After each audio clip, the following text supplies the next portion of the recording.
Welcome back to another drawing session of The Raven. I'm your host, Ray. So we're going to jump straight into it today and then back to the police station interrogation room. Skeptic sits alone. Well, so I have that guy that was looking all terrified. His head is here. This is just, again, if you know what this is, it's a guideline. Just to get an idea of where I'm going to place his head and stuff. And this comic book's supposed to be about 24 pages long. If you're new to this channel, if you're new to my videos, or never seen me before, these are drawing sessions I'm doing as I work my comic book, The Raven. It is a kind of a callback to The Crow, scary films like Jeepers Creepers, and it's kind of like a noir mystery, but it's a thriller suspense, but there's definitely some violence involved, so it's not over the top necessarily, but I try to use it where it's most impactful. I try not because I don't care about gore or anything, I just don't want to overdo it and then kind of like all this comic book is violence. I want it to be kind of a little more shock value when you're not necessarily expecting it. So he's going to be sitting here all kind of like concerned. Oh yeah, his eyebrows are kind of like this, right? He looks so similar to his friend there. Oh no, I'm doing the same face. All right, so then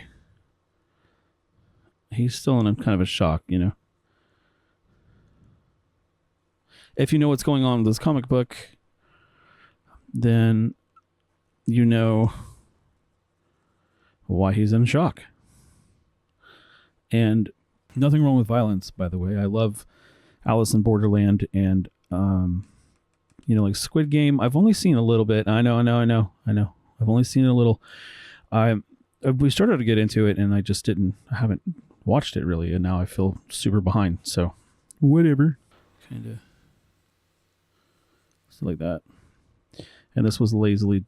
I was drawing this lazily because, he's just sitting there at the table, contemplating and thinking about the stuff he just seen. He's just saw. I don't know. Don't listen to me. His hair is kind of buzzed short, so I'm trying to keep it close. His eye placement's a little high. And then his nose is about right, but his nose is supposed to be a little more pudgy. That's pretty close. I'm pretty happy with the way that looks. And then his SCM, if you don't know, your sternocleidomastoid is a muscle that comes down the back, from the back of your ear to your jawline, basically, to right around where your jaw connects, where your ear is. There's a muscle that comes down right about in this region. A lot of times, you'll see it on people if they're in good shape. You'll see it flexing, especially because he's just seen what he's seen. And then your sternocleidomastoid, your sternum is actually here, the divot of it in the middle, and it comes off the side. It sort of looks like this, then your sternum comes down like this, and your rib cage, it comes off this way, and this connects up into the shoulder area and all that good stuff. Anyway, you just need to know an idea of what it looks like, and that way you can kind of manipulate the drawing from that perspective. So if you were to draw it and connect it up to his shoulder, it looks something like that. Anyway, just a thought. And he's got like a V-neck on. I'm really sloppily. I just worked out, so my muscles are all over the place. I actually worked out my legs and it's making my whole body fall apart. Okay. So something like that. And the impression of his SEM, by the way, I call it the SEM because that's the shortened version of it. The sternocleidomastoid is here. It doesn't have to be perfectly pronounced like that, but that pretty much does it. There's also a muscle that comes off your backside of your neck here, which connects up towards the backside like this. But you don't have to draw that. And also his neck's a little beefy probably for this. Well, I don't know. He's a big dude, so that'll work. And yeah, that's pretty much him drawn. So for me, it doesn't take very long to rough in an idea. So I'm just going to have him, he's just sitting alone. I was going to do a shot where it was like over the top, like I did in the first page, but I think this is kind of gives you a sense of foreboding that he's, in a room by himself. And so let me make his ear a little bigger, by the way, unrelated. I just was looking at that. I'm going to just grab it. This is the beauty of working on the digitals, right? It's weird because I think the interesting thing is people think you're cheating and you're doing digital, right? But the interesting thing to me is like when I draw traditionally, I tend to not even need to erase. So I don't know. It is what it is. But anyway, to tell you more about what I was thinking, like in those interrogation rooms, you know, they have these big square tables and everything is like bricked off. And like, I mean, yeah, I'm sure there's precincts like that. And I'm sure there are plenty of them that, I don't know, I guess there's probably plenty of those out there. But from my experience, they, you know, from what I've seen, they're just like basic tables. They're like card tables laying in there. Who knows, you know? So I drew that. I have him sitting at like a regular round table, but I was still going to make it kind of ominous looking, like a light source is coming back from here, maybe. No, that's not a drawing. Maybe a light. Oh, I forgot to turn this off. So see, he looks just like he's very small in the room. So I thought maybe we could have a lamp up here. Hang on. One of these days I'll be able to draw. So we'll have like a lamp up here. The impression of one anyway, because, you know, can't see the whole shebang. All right, so there's a lamp up here, and maybe this is casting a light outward here. It doesn't always come perfectly down, but we're just going to do it this way for now. To kind of give you a sense that he's alone in this room. And of course, this will be, when I get to it, this will be light, like transparency, lightening up the ink that's here and the color or whatever else is there. So, you know, and for the sake of argument, just you can see kind of what I was going for. Maybe, yeah, I figured that wouldn't work. Let's just merge these together and see if I can do it that way. You don't have to be super quiet, Rose. It's fine.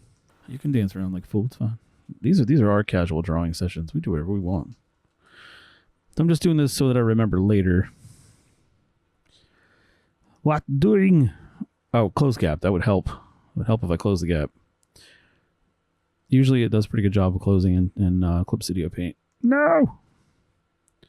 Why is that not closing? Hang on. Let's find out. What I was trying to say was, if this were in the darkness back here, what's probably going to end up having to happen is I'm going to have to draw behind this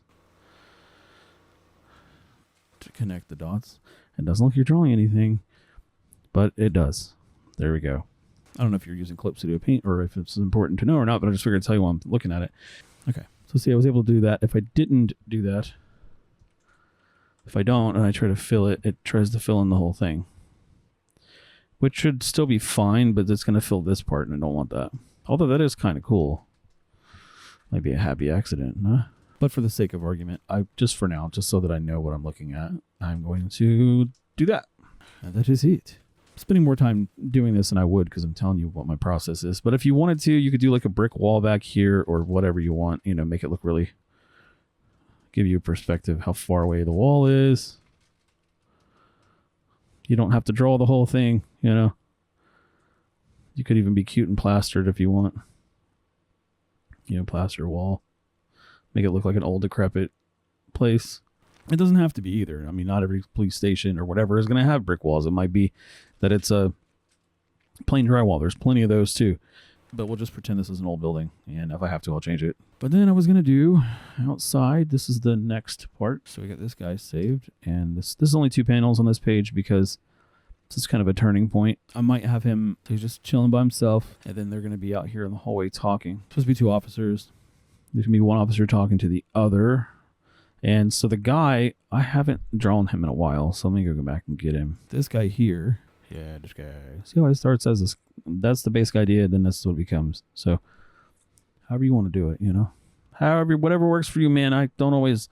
I start with some sloppy idea of like almost like I'm storyboarding as I go, and then I sketch, and then I draw ink and color fill and all that good stuff. I also tend to not use the same color throughout. I've seen a lot of Marvel artists use those dark red color pencils, and so I was doing that. I use black or gray, and then blue because one of my other friends is an artist and he uses blue, so I just go back and forth, whatever I feel like I'm in the mood for.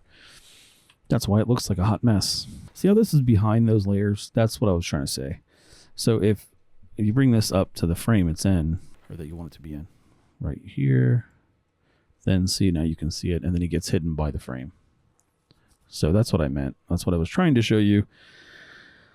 I don't know how well I did, you know. All right, maybe he's talking to another guy. I'm gonna I'm going to do is cut off basically all of that. Yeah, and just so I can see where I'm at, there's this tie coming down. What am I doing? What do I want to do? What do I want to do? So really, I don't even know if I need that much. Actually, you know what I'm going to do? I want to have him look like he's talking to another guy, so I'm going to move his eyes so that, I know this is weird to do, but digital for the win. I'm going to move his eye over this way. So it looks like he's talking to somebody else, right? And then we'll color fill this in. I'll just do black because I had it black. And his eyes look terrible. Like that. Let's move it. I guess I could have his arms crossed. I might just have his arms crossed. I don't know. Let's see. Like his hand would be over here. So like his shoulder here. Forearm. And I'm trying to think how he would have his arms. How I would cross my arms, you know. That's more or less right, I guess. I need it. I guess that's more or less right. Well, this would be a good time to grab a reference, I feel. But you know what? Let's try it anyway. If I feel like I'm wasting time, I will.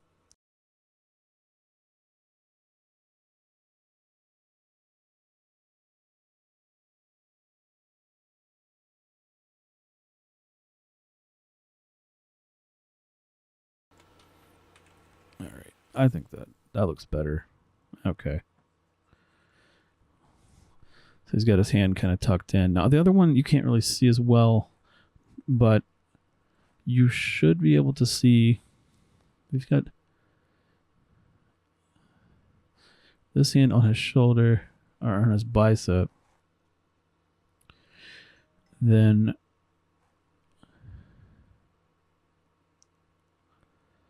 the other hand tends to tuck in. Okay, so yeah, I'm almost there. Okay, so look, his other hand would tend to do this from this side, and you wouldn't actually see this part.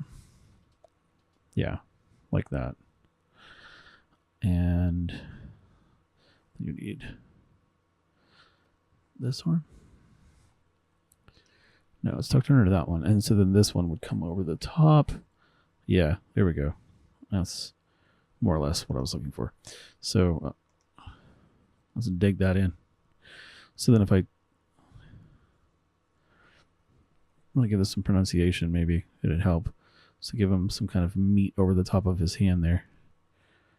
And not try to be so linear about it, you know, give it some kind of, like you feel like there's a mass of his hand sitting there. And then maybe something like that.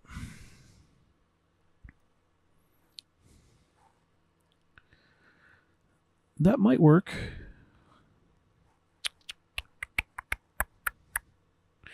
And I could probably go a little more. I don't know what I'm doing that for. All right, let's kill that. And yeah, I could probably get away with pulling his arm down a little more than that. So like his hand here. I just need to beefing up his bicep back here, or his tricep area. Only because he's such a thick guy. Like he's kind of supposed to be a donut eating overweight cop, you know. So I figure, I think that works. I think I don't want to overthink it too much again.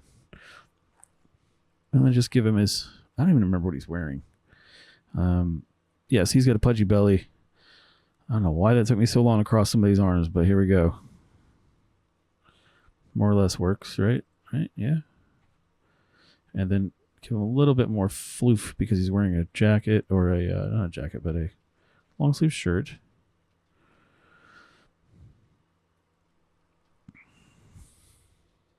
No, my palm's almost up.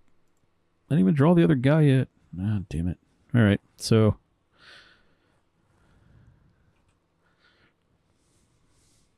yeah. So then this guy, okay, I mean, he's pudgy, right? So he's going to be, I'm going to go with his gut sticking over his side a little bit, a little muffin top action. I just do the block in the shape, like come on now.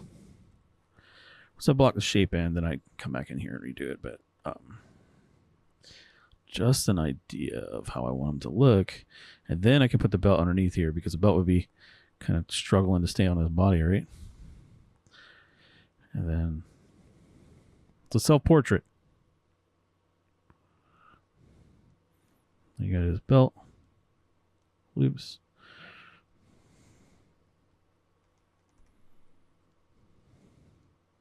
It was really trippy is I think I actually had a dream about my own comic book.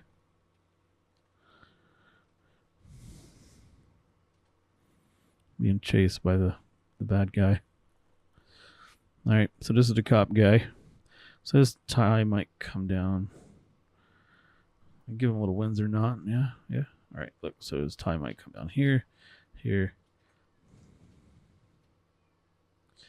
I think our cat wants to come in.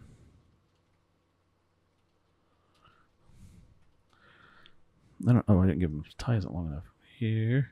And he's wearing some kind of khakis. Khakis? Alright.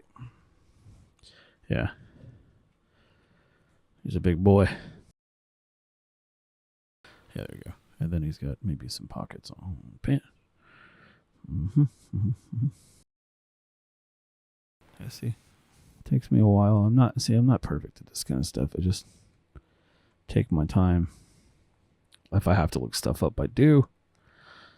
And I wanted to have him talking to another guy, so I'm going to try to do that really quickly. I have 11 minutes and 50 seconds left. Let's see if I can do it. Let's create another layer.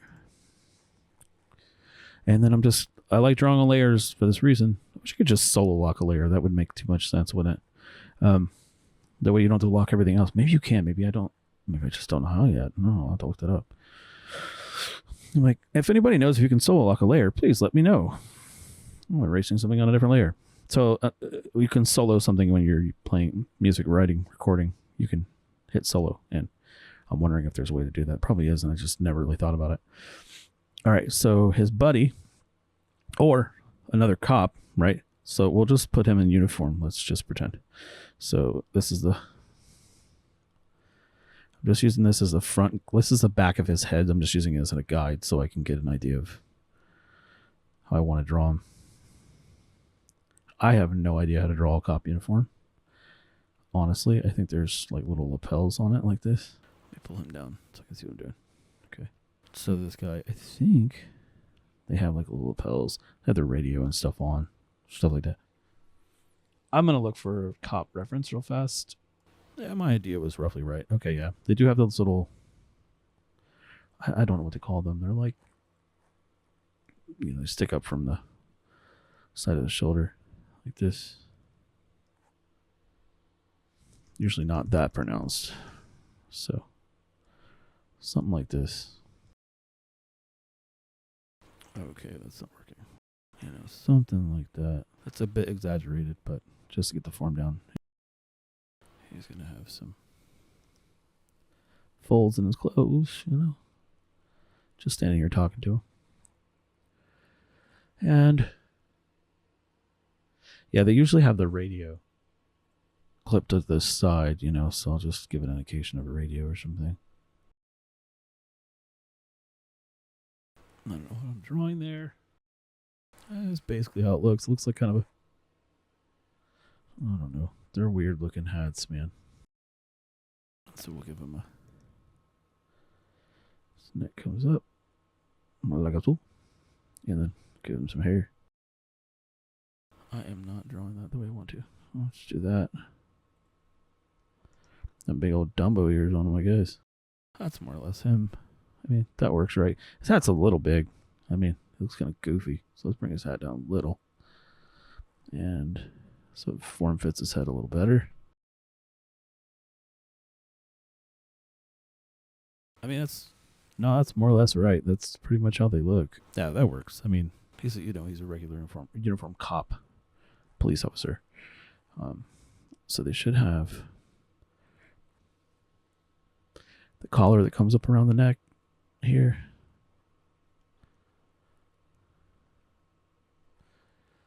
And it's sort of pleated, on the back, like